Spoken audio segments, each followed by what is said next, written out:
Assalamualaikum warahmatullahi wabarakatuh. Selamat datang di pembelajaran prakarya. Pada kali ini, perkenalkan nama saya Rosalika Febriani. Saya akan mengajar mata pelajaran prakarya pada 1 tahun ke depan ya. Sebelumnya kita sudah membahas mengenai pengertian dari bahan serat itu sendiri, juga jenis-jenisnya. Nah, selanjutnya kali ini pada pertemuan kedua kita akan membahas tentang teknik pengolahan dari kerajinan bahan serat. Ada baiknya bagi siswa dan siswi yang menonton video ini agar menyediakan buku tulis ya, alat tulis, bisa dicatat nantinya materi yang menurut kalian penting. Nanti bisa di pause, kemudian ditulis, kemudian bisa dilanjutkan lagi.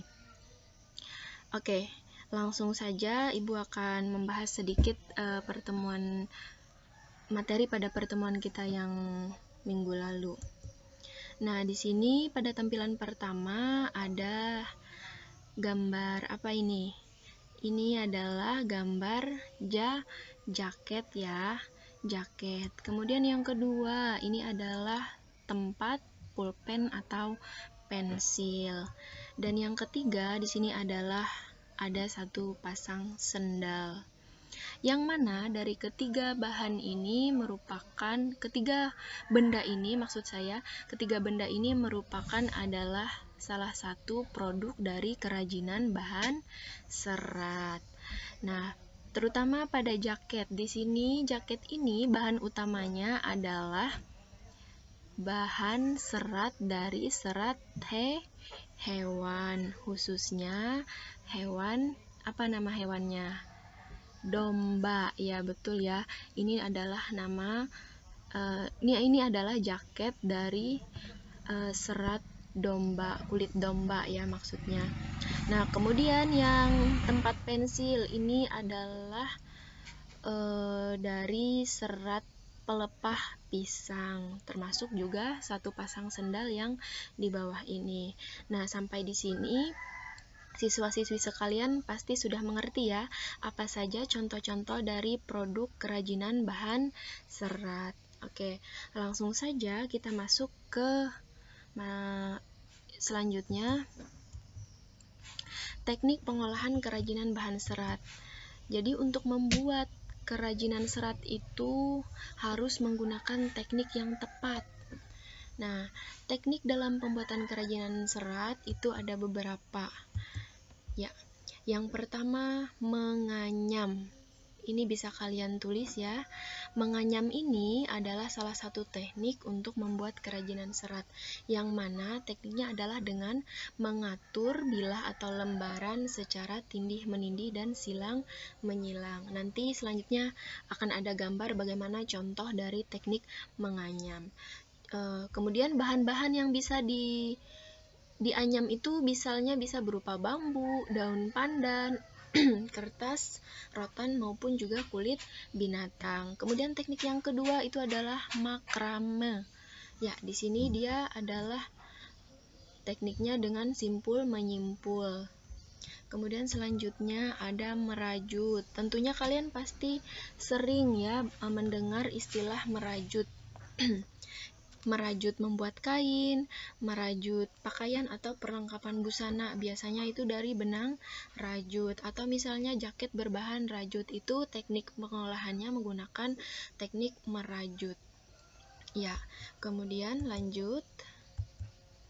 Teknik yang selanjutnya adalah menenun. Nah, menenun di sini metode yang digunakan dalam pembuatan produk kerajinan tapestri, biasanya kerajinan tapestri ya, untuk menggunakan teknik menenun. Kemudian ada menjahit, teknik selanjutnya adalah menjahit. Kalau menjahit, Ibu yakin semua terutama siswi ya pasti tahu, dan barangkali sebagian juga bisa yang sudah bisa menjahit. Ada juga teknik mengikat. mengikat ini menyatukan dua benang, bisa juga dua tali juga bisa ya, untuk membentuk ikatan yang diinginkan. Kemudian, nah ini contohnya, contoh menganyam. Ini yang dianyam apa nih? Bikin apa?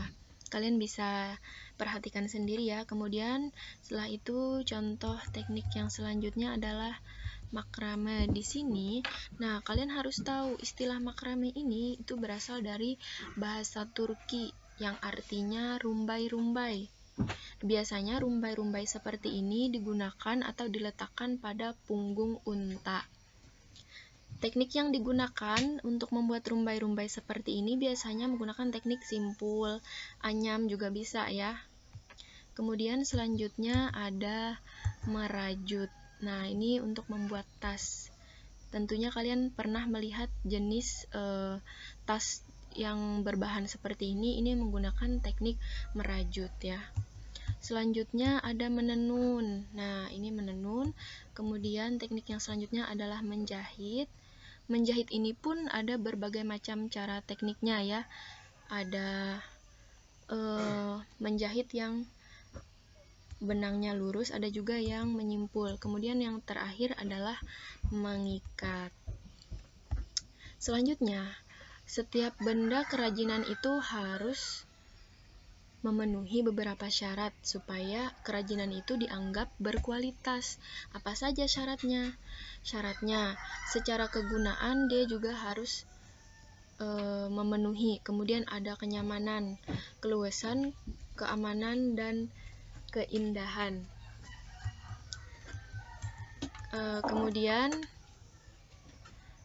untuk memenuhi syarat-syarat yang tadi, setiap kalian ingin membuat produk kerajinan bahan serat, kalian harus melakukan tahap perencanaan ya. Tahap perencanaan ini harus benar-benar dirancang sebaik mungkin. Misal, kalian terlebih dahulu menentukan bahan dan jenis karya yang akan kalian buat. Kemudian misalnya lagi kalian mencari ide dari berbagai sumber. Terus juga mungkin bisa dibuat beberapa sketsanya dulu, contohnya seperti apa. Kemudian bisa juga menentukan satu karya terbaik yang menurut kalian mampu bikinnya. Kemudian yang selanjutnya menyiapkan bahan dan alat yang dibutuhkan, ini pasti ya. Ya, selanjutnya baru membuat karya kerajinan, kemudian nanti dievaluasi ketika sudah selesai dibuat. Ya, demikian pertemuan kedua pada video kali ini. Kalau misalnya ada yang ditanyakan, kalian bisa komentar di video ini atau bisa japri ibu melewati WhatsApp. Ya, sekian dan terima kasih. Assalamualaikum warahmatullahi wabarakatuh.